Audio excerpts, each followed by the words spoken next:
Welcome everybody. I'm Laura Kubishek.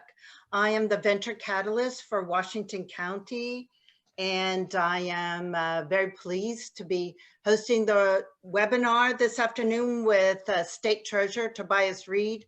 Unfortunately, Josh Harwood's not going to be able to join us today, but I'll see if I can get him at a later date. So we have a great group of people from the entrepreneurial ecosystem joining us this afternoon. We have entrepreneurs and startups, investors, as well as other organizations that are supporting both the startup and the innovation ecosystem. So welcome to all. The main topics for the panel discussion are around Oregon's economy, the impact the economy is going to have on budgets, as well as talking about support of entrepreneurship in Oregon. And I know everyone's looking forward to getting Treasurer Read's insights. So what we have planned for this afternoon is we'll have a conversation for about 45 minutes, and then I'll open it up for questions. So if you could please submit your questions in the Q&A section, it's at the bottom of your screen. I'll monitor those, and then when we open it up for questions, I'll bring those up with Treasurer Read. And I think it's also important to mention that we're recording this event, and you'll be able to find it and share it with friends from the website at TIE Oregon. But before we get started, I want to make sure that we thank our sponsors, and a couple have a few words to say, so I'll turn it over to Ernie Boetsma from Buchalter Ader Wynn. Ernie. Good afternoon, everyone, and welcome to this great event. Laura, thank you for putting it on. I'm Ernie Boetsma. I'm a partner and shareholder at Buchalter Ader Wynn. We're a law firm that's been in Portland since the 1930s.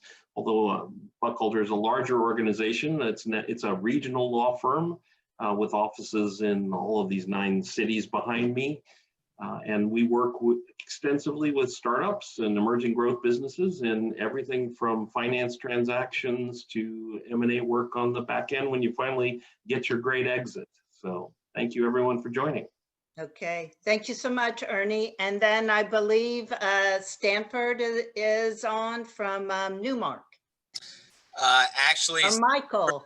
Stanford's joining in, but I'll be the one talking. And all right. Today is just such a special day. It's so good to see so many familiar faces. And Tobias, I don't know if my last name rings a bell, but my wife, Jessica, yes, actually used to nanny for you and your children. Yes. So I thought that was pretty cool. Happy to have you here on this today. So yes, Newmark, we do commercial real estate, help companies find their office space. We do a lot of work with OEN, TAO, and now that Laura has gone to TIE, we're doing a little bit of work there too. So we have been busy. Our markets are finally feeling like they're coming back, which is a great thing because it was a little sleepy there for a little bit. So once again, good to see everybody's face and happy everybody's here. Look forward to today. All right. Thanks, Michael. Appreciate it. Okay. So with that, I'm going to turn it over to Jim Coonan, who has graciously offered to be the moderator today. So Jim, take it away. Thanks, Laura, and welcome everybody. First, congratulations to Tobias for winning his election. So Treasurer, again, we appreciate that, and also making time today. Yeah, I'm really interested in getting your insights, Tobias. I know you're gonna have some opening statements. So why don't we just start with that, and then I've got some questions, and then later we'll get some questions from our audience as well. So please go forth. Thanks, Jim. Thanks, Laura. Thanks, Ernie. Thanks, Michael. It really is a small state, isn't it, to be reconnected with the Getz family. I'm excited to have this conversation because we're at a really interesting spot in Oregon, and I think probably the place to start, because I know this is probably not the case for most people in this well-informed, connected, enlightened audience, but there are some people out in Oregon who, upon hearing that I'm the state treasurer, have a reaction that approximates, we have a state treasurer? What does that mean? so I want to make sure in a very unlikely event that there is someone in that category that you have a sense of what our role is. Sometimes I think people are assuming that I have some role in deciding the state budget or in collecting taxes, neither of which are true. That, of course, is the Department of Revenue, the legislature, and the governor. But we do have an important role in the Oregon economy, the largest of which is investing the state's portfolio. The biggest portion of that is the Public Employee Retirement Fund, the pension fund. In that sense, it's not public money, but it is a significant sum. And along with the short-term fund, which is sort of a money market for state agencies and local governments, we do have an impact on the Oregon economy. I'm also on the Oregon Innovation Council and the Oregon Growth Board. And based on the treasurer's role and my history in the legislature, where I tried to make economic development a priority for myself, I really care a lot about this. And I know we're going to get into this throughout the discussion, but it's a role that I think the state needs to embrace more fully. It's not my opinion that the state would take the place of the private sector, but I think that we do have the potential to be an important catalyst, as is a common word around here, to make it easier for businesses to succeed, to make sure that the conditions are ripe for that kind of success. And so in a moment like this, when there is so much uncertain and so much that people are dealing with, that's a particularly relevant sort of set of questions. Of course, I would rather be in the same room with all of you or the same pub with all of you. But when you've been staring at the same basement walls as long as I have, even a discussion like this in a virtual setting is a real treat. And I think as we start to look to the future beyond the pandemic, we can take some lessons from this experience. All of us probably recognize that it would be more enjoyable to be in each other's presence. But for some meetings, this is probably adequate, and it might give us the chance to be more selective going forward. I don't know any parents, my wife and myself included, who prefer the challenges we are dealing with when it comes to school. But maybe when we get past this, it'll allow us to make better use of technology. Maybe we're going to be able to see some more positive and selective use around transportation and land use and all of these other things. So our president-elect, I think, has it right when he suggests that we have to think about how to build back better. And the notion of entrepreneurship and the role that the public and private can play as partners, I think is central to that question. So I'm looking forward to our conversation today, to your questions, Jim, and to our audience questions as well.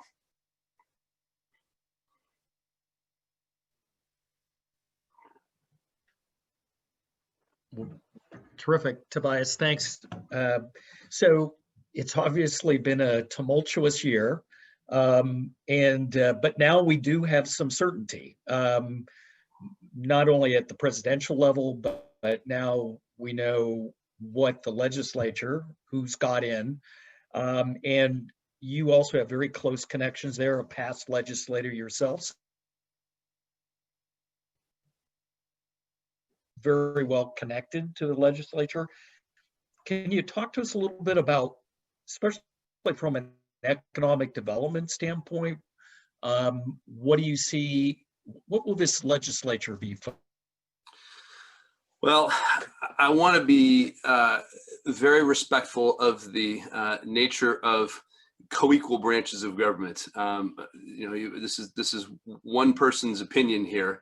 I don't have a vote in the legislature any longer. I certainly talk to people, but this is just my assessment of things. I think it's going to be really hard, as it always is, to separate the short term from the long run. That's especially true in a pandemic like this, and on top of that, dealing with recovery from really awful wildfires across the state. That's going to have a significant impact on state budgets. There's no part of the state budget that's going to escape that. So people are understandably concerned about the short-term impacts. What's it going to do to access to healthcare, to schools, to the things that really impact my day-to-day life right now? And as usual, I think those of us who care about the long run future of Oregon have to acknowledge that, but also look for places where we can help the legislature prioritize the spending and the decisions that are going to have a long run impact. One place where we have a particular role in that regard is around bonding. And as treasurer, I chair the Debt Policy Advisory Commission, which advises the legislature about what is an appropriate level of indebtedness. We have some capacity going forward, and it has moved up a little bit based on economic forecasts. And I've been making the point to the legislature that this is a time when bonding can make sense, particularly if we focus on the kinds of projects that have widely spread and long-lasting impacts, the kinds of things that improve our resilience in the long run and provide needed economic development in the short term. I'm also, I'm sure we'll get to it later on, as you know, a member of the Growth Board where we serve together. And I think the legislature would do well to increase its support for the Growth Board. It's the kind of thing where a small investment in the scheme of the state budget would make a very dramatic increase in the capacity of the Growth Board to support local funds and local businesses. So it's going to be hard, I think, to carve out a place for economic development in an environment where people are understandably focused on the short-term impacts. But I think it's up to all of us to help them do that. Thanks, Tobias. So, you know, one of the things that entrepreneurs, there's key elements that they need to be successful. Access to capital is obviously a key element there. The Oregon Growth Board has been focused on that, I know. Can you talk to us a little bit about that, especially for underserved entrepreneurs? And of course, I'm an advocate for all entrepreneurs, but we also recognize if you come from a person of color or somebody that isn't as maybe as well connected as an old white guy like myself, or rural environments, they don't have the same access to capital. Are there things that either the Oregon Growth Board or some other entity is doing to help better serve these kinds of entrepreneurs? Well, I think the biggest thing is just the really strong economics behind that kind of an agenda. There's talent out there. There are good ideas out there. And if we're not doing every single thing we can to make sure that we're connected, that those good ideas are being surfaced, are being supported, are growing, then we're doing ourselves and everybody else a disservice. And that's a big part of why the Growth Board exists, to help fill those gaps. And I want to make sure that everybody in the legislature and everybody in Oregon knows about it, so they're directing good ideas and good businesses to the funds that the Growth Board has invested in. I think the Growth Board has, as you know, Jim, been a really interesting thing over the years, and is finding its stride in some important ways. We've continued to professionalize the staff and the support that exists there. It has a pretty impressive collection of talent and perspective that are part of the board, and making sure that we have a plan that reflects both the unique capabilities of Oregon and the people who live here and want to solve problems for Oregonians and beyond. So the Growth Board is one of the most visible efforts in that regard, but that same kind of enthusiasm, I think, is increasingly taking root, certainly at Treasury and throughout economic development agencies, community development, financial institutions, and others around the state. And all of us have a role in making sure that that is not a short-term thing, that we recognize how important it is to make sure that we're not leaving any idea ignored, any good business, any community that has a solution to a problem. It's up to all of us to make sure that they get the notice they deserve. Right. So yeah, I like to say, can we create an equal opportunity to fail, right? It's everyone should get a chance. Are there specific initiatives that you can talk to us about, either the Oregon Growth Board or other entities that are trying to serve these underserved populations? Well, the one that I'm most familiar with is the Growth Board, because it is part of its DNA, part of its raison d'etre to make sure that that we're filling those gaps. And the capital scan that's supported by the Community Foundation and others does a good job of identifying those gaps year after year. Some of them are persistent, some of them are changing and getting better. I think the Business Oregon, or the Oregon Business Development Department, where the Growth Board exists, has also taken on some new responsibilities around loan guarantees for those same kinds of gaps, both in terms of geographic and demographic holes in the state. These are all important elements that I think everybody ought to be supporting. And I should also say that this is not meant to suggest that we have every bit covered, just as I'm suggesting we should make sure that every good company, good solution, good technology gets attention. If there are new ideas about how the state ought to be supporting entrepreneurship, we want to know about that as well. Tobias, from your perspective, obviously access to capital is a big issue. What are the other issues statewide that entrepreneurs, in your view, what are the obstacles that they need to overcome? That's an interesting question, and I don't want to make the mistake of thinking that I know the answers to that. I think I'm probably better in a listening posture for that question. I think from a purely political as opposed to business perspective, one of the challenges is totally understandable. From an entrepreneur's point of view, I suspect that many of these women and men are busy with their businesses and don't have time to engage in public policy discussions and debates or to build relationships with the elected decision makers. And I get that. But I would say that to the extent it's possible, those kinds of relationships are valuable investments as well. It might even be a little bit easier in this COVID environment to be on a legislator or county commissioner's email list or to attend a virtual town hall session. But the secret that everyone knows is that elected people respond to their voters. And if entrepreneurs aren't able to carve out a little time to build that relationship and make that case with elected folks, then we're not going to do as well in terms of the attention that's paid to that issue. So I know everybody's busy. I know everybody's challenged with COVID and fires and everything else.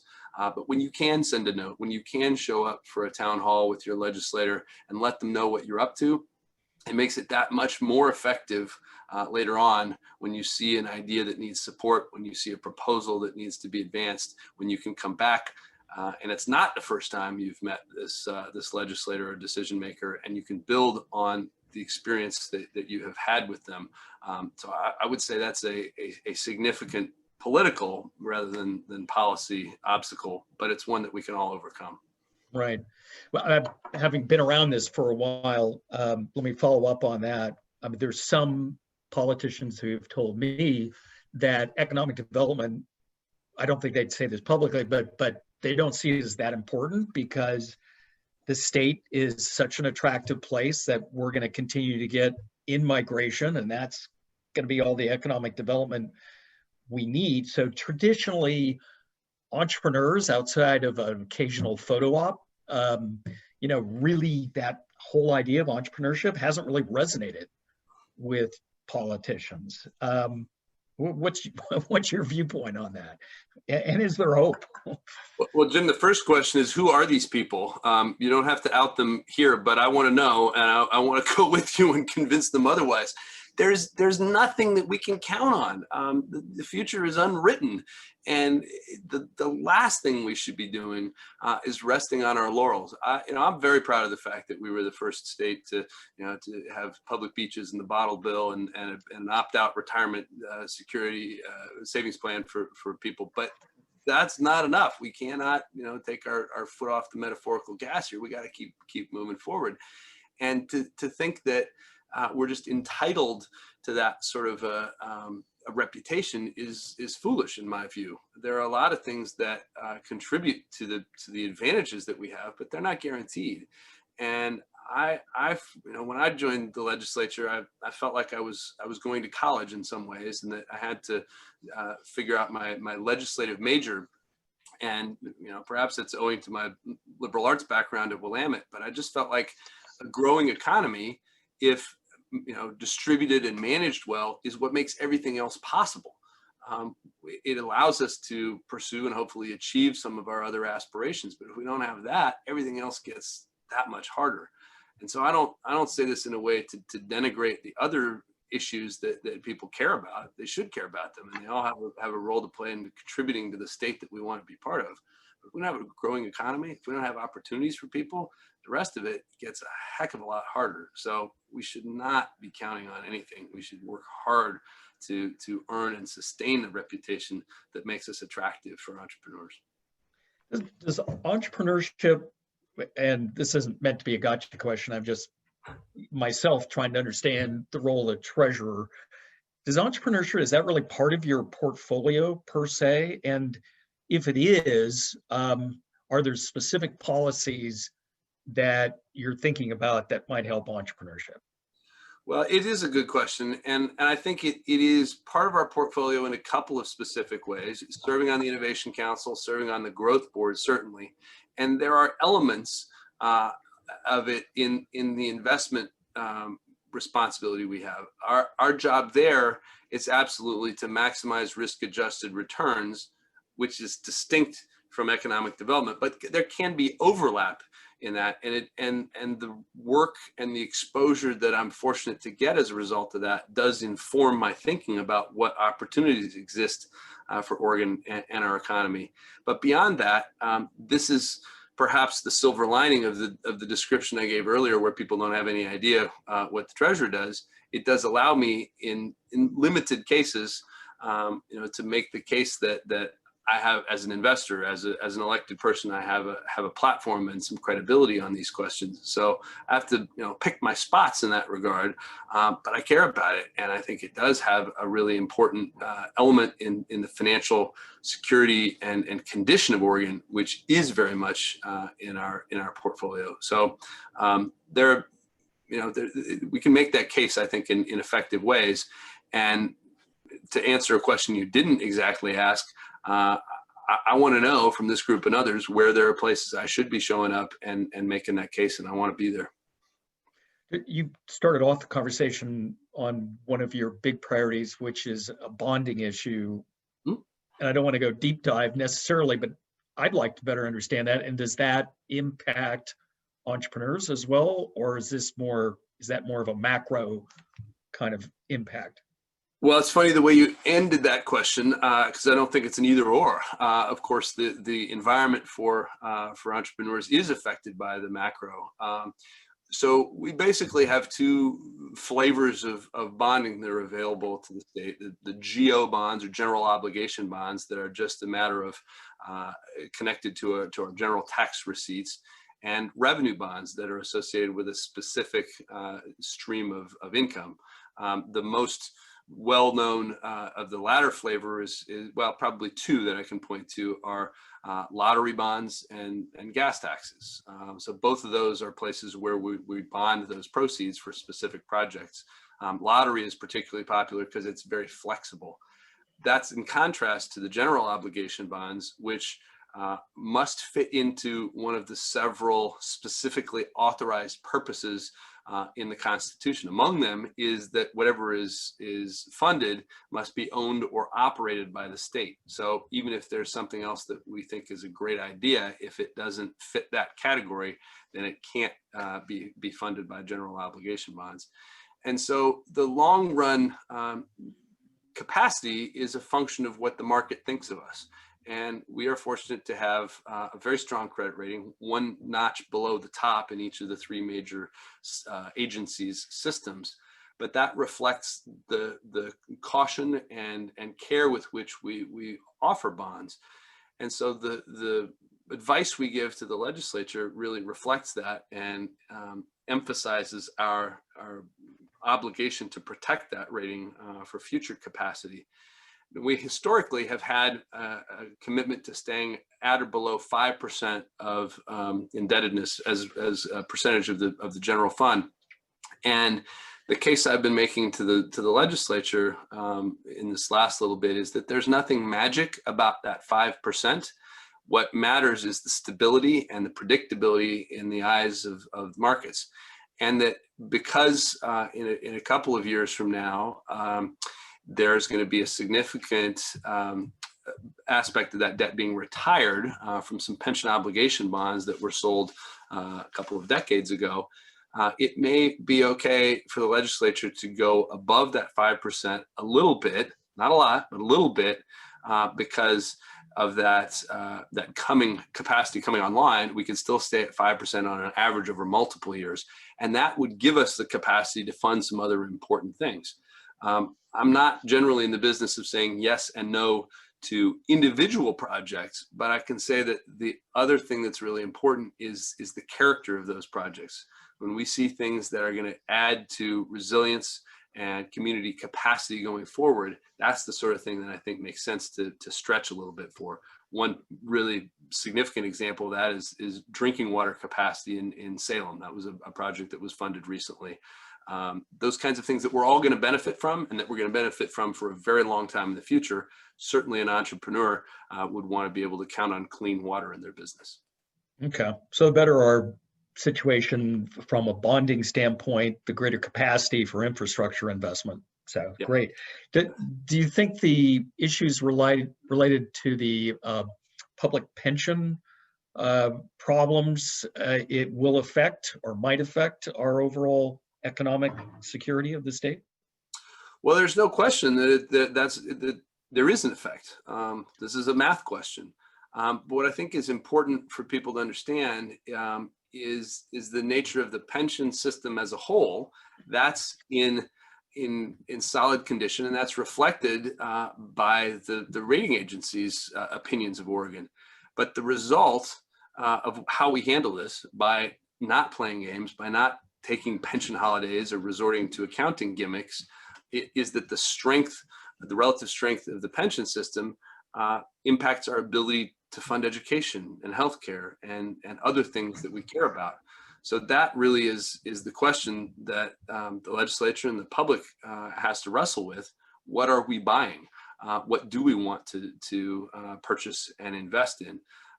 And those are good debates and good questions. But it's important, I think, that we take those on in a realistic sense. Right. I know under Kitzhaber, there were some changes made, and then the Supreme Court, state Supreme Court, I think, disallowed some of those. And that's not necessarily the topic of our discussion today, but do you have a point of view in terms of beyond being, okay, let's just be realistic? Are there specific things we should be considering? Well, I think we have to recognize that what the pension system represents. I was frustrated by the last process and result because what ultimately happened was kind of the path of maximum regret in some cases. What resulted was a change, a policy change that did not have a really significant impact in the overall status of the pension system, but it does have an impact on the daily lives of people who depend on those payments, and the vast majority of those people are quite modest in what they receive. And those dollars, by the way, play a big role in our economy. They are dollars that people use to pay rent and buy groceries and utilities and all those sorts of things. So it's a significant part of the Oregon economy. We've always got to be willing to have a discussion, but we have to recognize that, a deal's a deal. People work their careers based on a certain set of assumptions. We have to find something that is actually legal, and we have to find something that is generationally fair. It is not fair, in my view, to ask the current generation of Oregon students, as the sort of proportionally largest beneficiary of our spending, to bear all the brunt of decisions that have been made and accumulated over generations and decades. So I'm up for that conversation. But the reality is that if there were an easy solution, if there was something that didn't involve a lot of sacrifice, we would have done it. And I can also say that as difficult as this is, it's perhaps some cold comfort, but we are in much better position than a lot of other states, having made difficult decisions, having made changes that have closed the door to what it represents the majority of the unfunded liability. No one is entering that that system, that tier one that accounts for the bulk of that number. Okay. Well, since I know you're not an economist, but since our economist is not here today, and you do have access to a lot of expert input, I'm assuming, regarding what 2021 might look like for the state of Oregon, for your unofficial crystal ball gazing, what can you tell us? Well, I think there's a lot of uncertainty, and I think this is a place to quote Dr. Fauci and say, in a lot of ways, the virus is in charge here. Our impact on that really is a result of our willingness to make the sacrifices we all know we need to make, to stay distant, to wash our hands, to wear our masks, and do the things that are going to get us through this period most rapidly. There's no question that has the biggest impact on where we go going forward.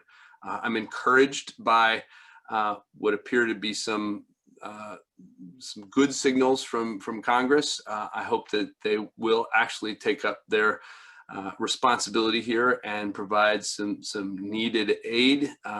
It frustrates me to no end the apparent inability or unwillingness to recognize that state and local governments are partners with the federal government, and that in an environment like this where interest rates are essentially zero, this is a fantastic investment to get us through this period and to the other side, to keep money circulating, to keep people in their homes, with the ability to provide food and support to people who need it.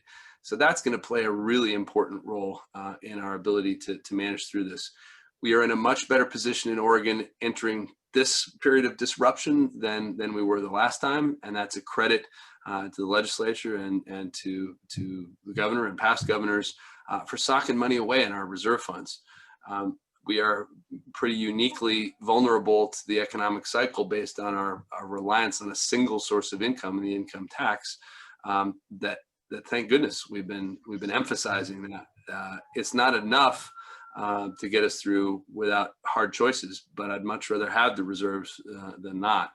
So those are all parts of it. And again, I think the legislature is going to face tough challenges, but having to grapple with the notion of the fact that there will have to be cuts, but to make cuts in ways that don't further hamstring us as we start to come out and position us hopefully to capitalize on those opportunities as the economy starts to turn. I did hear that the income tax has held up in terms of revenues better than was forecasted. Did I hear that right? You did, but I'm really cautious about whether that's going to be true on a sustained basis if the vaccine and other external and macro factors are not positive. I think there's, as we heard from Ernie at the beginning, there are some perhaps anomalous events going on.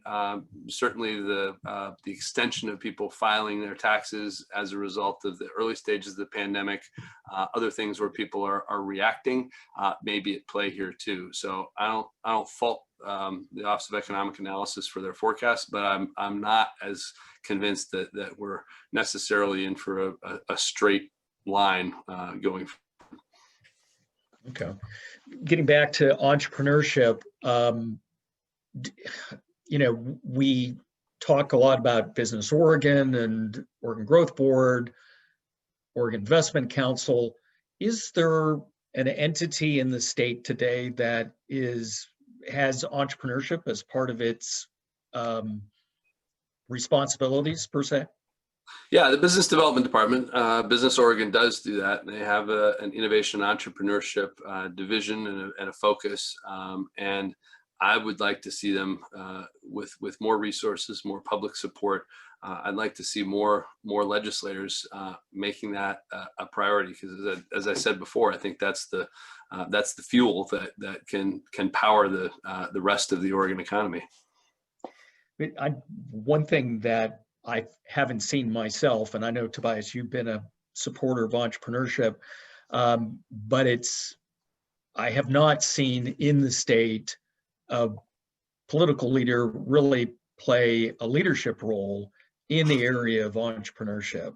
And one of the thoughts I had was, could we create an advocate position, that would report to the governor, that could highlight and focus on the issues relevant to entrepreneurship? Just curious about what you think of that idea. Well, I'm trying not to be too offended, Jim. I'm trying. I'm trying. I know that we didn't intend it that way. No. Yeah, I mean, let's look for those opportunities, and invite me somewhere. I'm happy to put my microscopic platform and bully pulpit to that use. I think it's one of those things. If you look at what's going to make a difference in a state's economy, in the short run, there's not that much that an individual state or city can do to separate itself from what's going on in the rest of the country and the rest of the world. But in the long run, so long as you're not an outlier on the other things, it's three things, and that's it. It's education, innovation, and infrastructure. That's what makes the difference and allows economies to change the trajectory. And so I think people, there might be some people who are quietly or maybe even unknowingly making that case in some ways. But if we can do a better job of connecting that and explaining why, this is, the founders, of course, talked about the need for education, not to create makers of widgets, but as informed and capable citizens to resist dictators and despots. But there's an economic benefit as well. And if education advocates can have that in mind as well, if we can do a better job of talking about the economic benefits of equity, diversity, equity, and inclusion. We talked about that earlier. It's right on its own, but it's also a good thing on an economic basis. All of these people, I think, are out there making the case for the things that they are passionate about. And we can say, we're with you. And there's another reason why we should all care about these issues. So I guess I would gently also suggest that the forces pushing in the direction we want to go are larger than we might realize. Yeah, and I did give you credit, Tobias, in my lead-in statement there, that I know you've been a supporter, yeah. But I was thinking of somebody. I mean, your purview is still pretty. I know you're a supporter, but it's a broad spectrum of things that you're responsible for, and your connections to the legislature are great, but I was thinking of somebody maybe attached to the governor that could be the spokesperson and have that as their focus, as a way of, part of this, in my view, is just educating people about how important entrepreneurship is. It is, and I'm trying how to say it appropriately. I think that's a good case to make to Governor Brown. It's certainly, when I talked with her, I definitely try not to miss an opportunity to make the case for economic development, and I think that is the role for Business Oregon. And again, people can make that. It remains to be seen exactly how this COVID inspired legislative session is going to go, but I hope people will use the opportunity when there are policy bills and when the Business Oregon budget is before the Ways and Means Committee to make that case, to argue for increased support, for increased visibility, and an increased public presence. Yeah, and frustrating thing, and thank you, Tobias, I appreciate that. But for me, the frustrating thing over the last 20 years that I've been involved in the entrepreneurial scene is for comparatively small amounts of dollars. I mean, entrepreneurs need access to capital, strong networks and infrastructure, whether those are incubators, accelerators, whatever they are. And if you look at the dollars associated with that, even the access to capital piece is such a tiny, small part Yes. of, and it's so frustrating when we can't get people to step up and, I agree with really you. say, And- let's get behind this. So let me repeat something I've said in a number of different fora on versions of this question, because I feel the same way, and I just it mystifies me, except that it is the short term and the long run that we've talked about already, because people are concerned about, does this impact my kids' class size or the length of the school year this year and those sorts of Right. things. So I think here's a very practical thing that entrepreneurs ought to do, and I say this frequently. And I might even do it when I'm no longer in elected office. You all need to create a PAC, and it wouldn't take very much. And you need to run a process where you endorse candidates, you have questionnaires, you have some bills, you have a priority around a structure and investment in an agenda like this. And that allows you to get the attention of legislators, and then to go back to them and say, you told us you were going to work on this. Right. That's how this builds. That's why lobbyists exist. That's why PACs exist. But there isn't one, to my knowledge, that is focused generally on entrepreneurship. There is certainly the Technology Association. There's certainly the bioscience. There's certainly industry-specific ones, but generically around entrepreneurship and economic development, it doesn't exist that I know of. And I think that is a huge opportunity for people, again, who are otherwise busy trying to build their businesses, to make something happen. Right. Okay. Thank you. So Laura, let me turn it back to you. We're about 1:45, so just keeping track of the time. Already. Here. Yeah.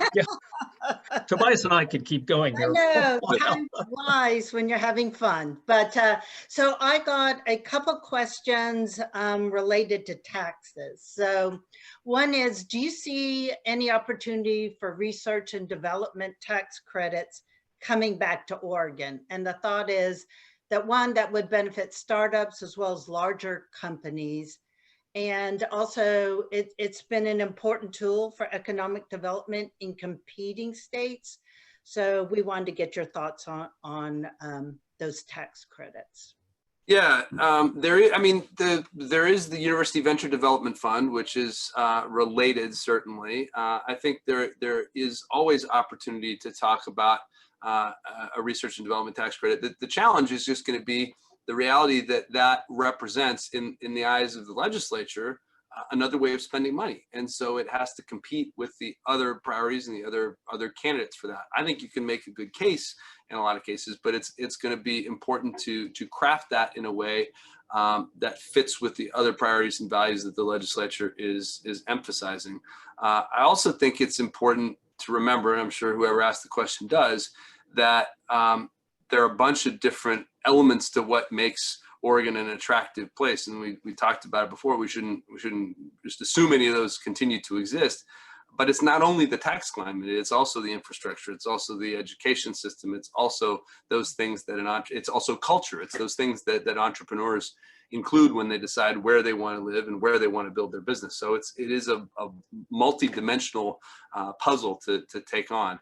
But I think there's always value in having those discussions, and I'm happy to be part of it. Okay, great. Thanks, Tobias. And another question, just again related to taxes, is the question around the Oregon capital gains tax, and if that seems to be seen as a negative to attracting investors to fund Oregon companies. Well, here's a place where I am a minority in my own party. I think we should have the conversation about the capital gains tax, and this is, if for no other reason than perception. I know that there are people, as individuals, as site selectors, as companies, who look at the list and see us at or near the top of the list on capital gains, and that's the end of our presence in their conversation and consideration. I am not someone who is saying the capital gains tax should be zero. But I'd like us to get off the top of the list so we can remain in the conversation for the rest of the consideration. But here's the challenge with this politically. There are those people who say everyone's leaving Oregon because of our high capital gains tax. And there are those who say no one's leaving because of our high capital gains tax. When all of us who I think are realistic can recognize that the truth is somewhere in between everyone and no one. But it's hard to figure out what that actual number is, because there's probably some spouse who says this is terrible and goes home and says to her partner, honey, we're leaving because of these taxes. And the spouse says, no, we're not, because our whole community is here and we're not. And so we don't ever know in which situations that factor is decisive. There is a number, it exists, that you could lower the capital gains to and get more revenue if that was your only goal, even if that was your only goal. Problem is nobody knows what that is. It's not precise. And even in retrospect, you can't figure that out precisely. And the result of this long explanation and those multiple factors is nothing happens. I think there is room to be creative about this too. And I've introduced legislation in the past to say, let's reduce the capital gains tax if someone invests some or all of their proceeds in another Oregon business or in some other vehicle that would promote some other goal we share. That conversation should continue in my view, but we haven't yet got there. But again, I sort of end where I started. I'd like us to get off the top of the list so we can have the rest of the discussion. Okay, thanks.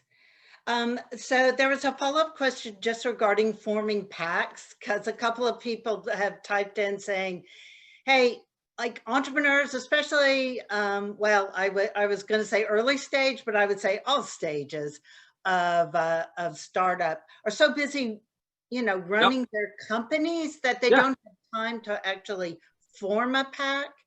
So any thoughts on how, because that's an interesting comment you had. So any thoughts on how that could be formed, or maybe we need to get some past entrepreneurs who have been successful to help form it? So. Yes, exactly. It's not that I mean, the existence of a PAC does not require a person to be devoting hours every day.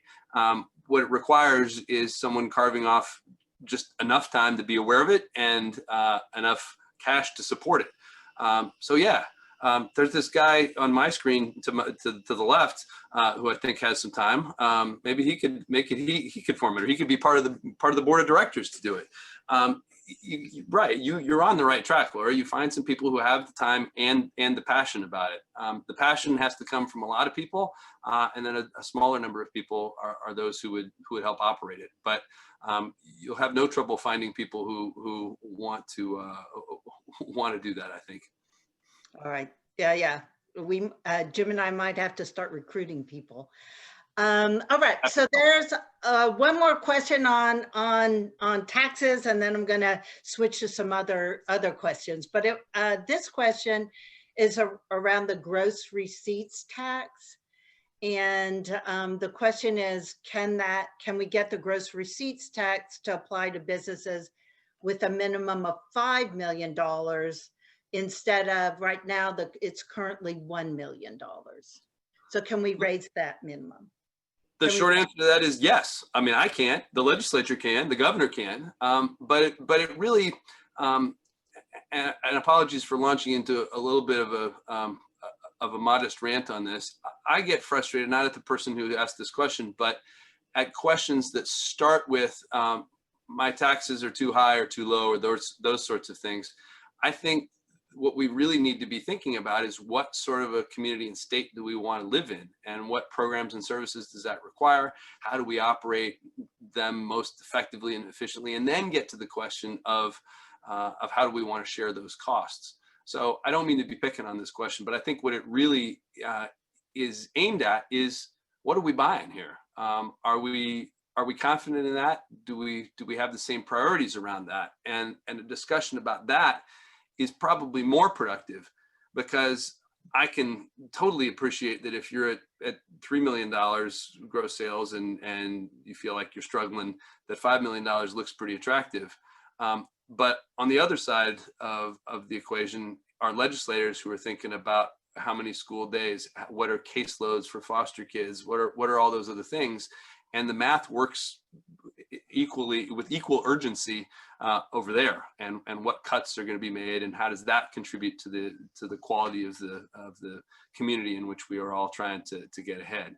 So I hope that doesn't come across as overly confrontational. The answer is yes, it could be moved, but that's the same political process as any other policy change. Sure, because obviously there's give and take.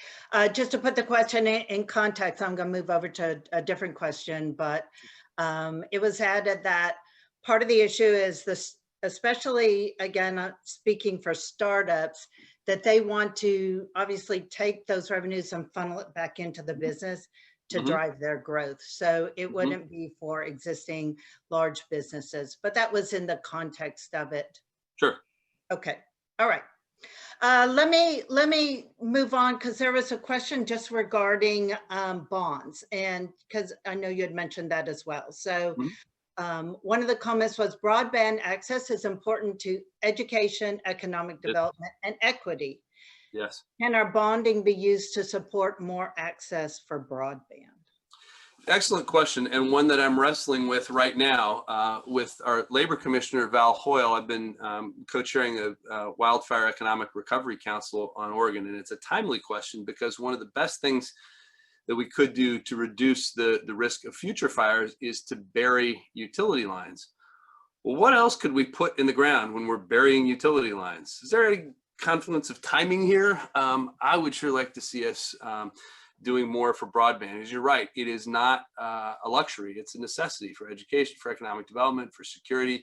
You know, we heard some really compelling testimony yesterday about the number of people who were not even notified about the approach of the fire because of the limitations of communication systems that could help on safety as well. And it's not just a rural problem. There's a fundamental flaws, I'm sure people know, with the way the FCC measures broadband access. So if one location has broadband in a census tract, the entire census tract is considered connected. So it's an issue for urban Oregon as well as rural Oregon. The answer is not clear yet whether bonding can be used for that purpose, or at least general obligation bonds, because of that requirement that facilities or infrastructure be owned or operated by the state. That's a real limitation. That may be less true amongst lottery dollars, which can be more flexibly applied, but along with that flexibility comes a lot of increased demand. So in the midst of the pandemic, we had to tell the legislature we cannot sell the lottery bonds that you authorized in the last legislative session because lottery revenues had dropped so severely. They have recovered to a significant degree now, but the legislature will now face the challenge of deciding whether they want to reallocate those dollars or continue to fund the things that they had previously authorized. You know, I would humbly suggest we're in a different world now. It might be that they want to fund the same things, but I think a fresh look at that question is merited. So more to come on that. It's something that I really care about, and I'm trying to get our team further along in that development. Okay, things are coming in fast and furious, so I think we only have time for a couple more questions. But one is, I'm guessing you've had a chance to talk with, you know, colleagues of yours in other states. So getting back to, you know, support of entrepreneurship, have you seen some things that maybe other states are doing that potentially we can bring that into Oregon? Yeah, I think there are ways to emphasize. I was struggling because some of the things that we do, we're on the right track. We're just not doing it enough, like the growth board, for example. We should be doing a lot more of that. There are places where we can emphasize our procurement. We can have a more deliberate conversation about lower cost in pure financial terms versus local economic impact. We have to be clear about these things because there is a cost to them. But I think those are elements. I think the bonding that we talked about already that can be used for infrastructure that everyone benefits from. There may be smarter ways to account for individual differences across communities. Those lottery dollars in particular can be part of that. And just as we talked about, you know, from a tone at the top kind of message, if our only answer is to scapegoat businesses, we're not going to be able to take advantage of the opportunities and the really, I'm using the same word again, but the advantages that we have in Oregon. So we've got to have a change, or at least a redirection in the way we talk about these questions. It's not sufficient to have just one note in our song. Would you suggest or might offer us some suggestions in terms of who can we educate? And we appreciate, again, you being part of this discussion this afternoon. But how can we go about educating more people in state government about entrepreneurship and innovations, you know, kick around ideas about potential incentives and those sorts of things? So part of it is like, what's a good path that we can take to really get some traction in this area? We can't see right now everyone who's joining us, but if we were in the room, I would ask how many people know the name of their state representative and their state senator. And I would suspect that it's not unanimous. I'm guessing not everyone raises their hand. So that's the first step. Know who that person is. Be on their email list. Try to show up to some event that they're having, most likely electronic for the foreseeable future. Ask a question, and you know, try to ask a sincere question. You know, not the statement that's camouflaged as a question. And look for those places to connect with them. Correspond with them. You know, don't unintentionally join the frequent flyer club. But be in conversation with them, learn what things they're working on. As we talked about before, you know, if they're an education advocate, if they talk about that specifically, make sure that they are equipped with the reasons that education matters to economic development, and that economic development funds education in the long run. Try to make these connections and build this connective tissue in our policy discussions. One of my favorite quotes is that, you know, the most difficult thing about grabbing on to any one thing, any issue, is that it's connected to everything else. So even if someone is emphasizing some issue that doesn't at first seem like it's economic development, it probably is somehow. And our job as advocates, I think, is to build those connections to people who are naturally inclined in another direction. And I think that's something we can all help with. Excellent. Well, that I was just, that reminds me, just in terms of the venture catalysts and our roles, not only are we doing one-on-one coaching with the entrepreneurs, but equally important is that we serve as connectors. Yeah, add that to your list, Laura, please, on your checklist. Ask your entrepreneurs, do they know who their legislators are? Are they in touch with them from time to time? Yep. That's a valuable thing. It doesn't take too long. Yep. Yeah. And I know we've been talking to, because Venture Catalyst, we're part of a network across the state of Oregon. So I've been asking that same question to my fellow Venture Catalysts. So it's just a good reminder that we need to talk with those key influencers to help make some change at the state level. So with that, Treasurer Reed, I would say thank you so much for being part Please be in touch. Please keep in touch. Send your ideas. Let us know when we can be helpful. If there are places we need to be present, things we need to be listening to or reading. Really appreciate what you're doing. Well, this was fabulous. Again, appreciate your time. And thank you, Jim, for stepping in and being the moderator. It's a great team. My pleasure. Everybody, have a good afternoon. Bye. Thank you. Bye-bye.